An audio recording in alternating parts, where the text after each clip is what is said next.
In front of me is Realme GT60, and today I would like to show you how you can add emergency numbers.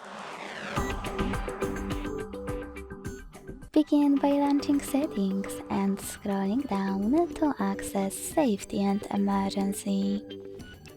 Then hit emergency contacts. Select add emergency contact and tap on the one that you wish to set up. Then do exactly the same with all the other ones you need.